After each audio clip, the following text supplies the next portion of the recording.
and welcome to the match day. Today we bring you another special video about Chelsea FC. In this video we'll discuss about how they could line up in the next season and what are their chances of winning the English Premier League title in 2021. So without further delay, let's start. So Frank Lampard enjoyed a successful first season in charge of Chelsea, steering his side to a top 4 finish in the Premier League and achieved Champions League qualification. However, the Blues finished 33 points behind the title winner Liverpool and experienced FA Cup final heartache at the hands of Arsenal. So there is plenty of room for improvement in the West London club. Last season, the Blues were forced to rely heavily on graduates from the youth academy due to a summer transfer ban, but the West London club are making up for lost time by targeting several high-profile signings now. They are overhauling their squad ahead of the 2021 campaign with a host of new arrivals. Some of them already arrived at Stamford Bridge and few more still to arrive. So starting with the goalkeeper position, it is confirmed that manager Frank Lampard has completely lost faith in Kepa Arrizabalaga. Arrizabalaga arrived in Chelsea in 2018 for €71 million as the world's most expensive keeper. But last season he was dropped on 2 separate occasions following poor runs of form. Last season the Spaniard has managed the worst save percentage in Premier League's history with 54.5%, which is at 738th place. So Frank Lampard is out to buy a new goalkeeper this season. As of now, Ajax Andre Onana, Burnley's Nick Pope and Lille's Mike Maignan all have been linked with Chelsea. The 24-year-old Onana managed 2.1 saves per match and 8 clean sheets in 24 matches in Eredivisie last season, and Ajax will demand around €30 million to let him go. English international Nick Pope managed 70.06% save last season in Premier League, and he could cost around €50 million for Chelsea. Meanwhile, the 25-year-old Maignan was an ever-present for the Liga 1 club Lille last season and managed 2.07 save per match, and he could cost around €27 million. There is also report that Chelsea has also inquired for AC Milan number 1 Gianluigi Donnarumma. As of now, there is no official bid for any of the mentioned above, but it's quite certain that we will see a new face in Chelsea goal next season. Moving on to the defense, last season the West London club was quite vulnerable in defense. So this season they have already brought Ben Chilwell from Leicester for €50 million, and veteran Thiago Silva also signed a 1-year contract with Chelsea after his PSG contract expired after the Champions League final. 21-year-old Malang Sarr also joined with a free transfer, but Lampard confirmed that Sarr will spend the next season on loan to gain experience. The Blues boss is also keen to bring Declan Rice from West Ham to strengthen his backline. Although the Hammers value the 21-year-old versatile Rice around €80 million, but Lampard thinks that they can make a cut price deal for the English international player. Lampard also confirmed that Fikayo Tomori will spend the next season on loan, and Emerson Palmieri will also be on his way out of the club as Inter Milan is interested in him. So the backline of Chelsea would be Reece James, Thiago Silva, Rudiger or Jouma and Chilwell from right to left. In the right back positions, Reece James will face tough competition from club captain Cesar Azpilicueta.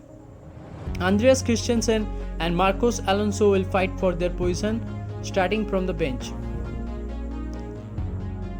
In the midfield, the Blues already have N'Golo Kante, Matteo Kovacic, Jorginho, Ruben Loftus-Cheek, Ross Barkley and Billy Gilmore from last season. Current reports suggest that the Italian international Jorginho will leave the club this summer, and Lampard has also set the price tag €60 million for N'Golo Kante, as several big clubs are reportedly interested in the French international. And according to reports, Chelsea is very close to negotiate successfully with Bayer Leverkusen for Kai Havertz, who has already agreed personal terms with Chelsea last month. The 21-year-old German has scored 12 goals and provided 6 assists in Bundesliga last season. He has also managed 1.7 successful dribbles and 1.9 key passes per match in all competitions last season. It is quite obvious that he will be a key figure for the Blues midfield if he comes to Stamford Bridge. So the Blues midfield trio will be Kovacic and either Kante or Jorginho in the deeper positions, and Havertz as number 10. Barkley, Gilmour and Loftus-Cheek will remain as backup for midfield. In the front three, we will see Hakim Ziyech, Timo Werner and Christian Pulisic in the first 11. After the Blues completed the signing of Ziyech and Werner from Ajax and Leipzig respectively. Hakim Ziyech, who has managed 10 goals and 16 assists for Ajax in all competitions last season, will start from the right wing. The left-footed Moroccan international also completed 3.9 shots per match and 2.5 successful dribbles and 3.3 key passes per 90 minutes in all competitions last season, which is quite astonishing. Timo Werner, who already started training for the Blues, will be the new number 9 for them in the next season.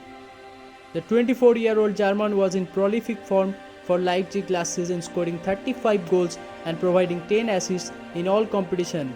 That's 0.8 goal per game. With Ziyech and Havertz around, he can even surpass that in the next season. And in the left wing, we will see American international Christian Pulisic, who was in very good form in the latter half of last season. The 21-year-old scored 14 goals and 5 assists in 39 games in all competitions last term and managed 2.4 successful dribbles per match. Callum Hudson-Odoi, Mason Mount and Tammy Abraham will be used as the backup of the front three mentioned before. So the full team will be like this. So the favorable formation we could see is 4-3-3 or 4-2-3-1, as both Reece James and Ben Chilwell are attack minded. One of the two blockers will come deep between the two centre backs, and the other centre midfielder will play more as a box-to-box role. In the attacking half, we could often see Havertz and Ziyech switching positions between them, as both of them can play as a number 10 and both of them likes to not stay in a strict position. In the left flank, we can see a formidable partnership between Pulisic and Chilwell, as both of them are very pacey and Pulisic likes to cut inside often with his good dribbling skills. Timo Werner is also very intelligent to link up with his wingers, so maybe we will not see him as a traditional number 9 who always stays around the box. All of the Blues frontmen have enough pace to score from a quick counter-attack also, which is perfectly suitable for Premier League. Meanwhile, in the defense, veteran Thiago Silva's huge experience and leadership quality is an extra advantage, although the 35-year-old's pace and agility could be a worry for Lampard if he plays regularly. So overall, Chelsea is going to build a world-class team, or may I say they has already built. So there is enough power for a very successful campaign, but as all team need some time to build the chemistry and to understand the coach's philosophy, Chelsea isn't different either. So Chelsea fans should keep patience to celebrate a really good campaign. It's not easy either to catch the leader Liverpool, who were 33 points ahead of them last term, and you should not forget about City too, who were back-to-back winners 1 year ago. So it will be an interesting campaign for the Blues, as surely they will compete for every trophy they place this term, as they have enough resources to go all out. Frank Lampard did an excellent job last term with the young guns, but this time his job will be far more difficult, as he has to manage so much world-class players and to manage the game time for each player, and moreover compete to win the Premier League. So pressure will be on his shoulders after spending so much in the summer transfer window. It is quite obvious that he will need some time to blend in all the talented players. If he manages to do that, then we can see really spectacular attacking football from the West London club. So that's all for now. If you like this video, then give a thumbs up, share it with your friends, subscribe our channel to watch more exciting videos like this. And if you want us to make a video on any topic related football, please let us know. Until next time, bye.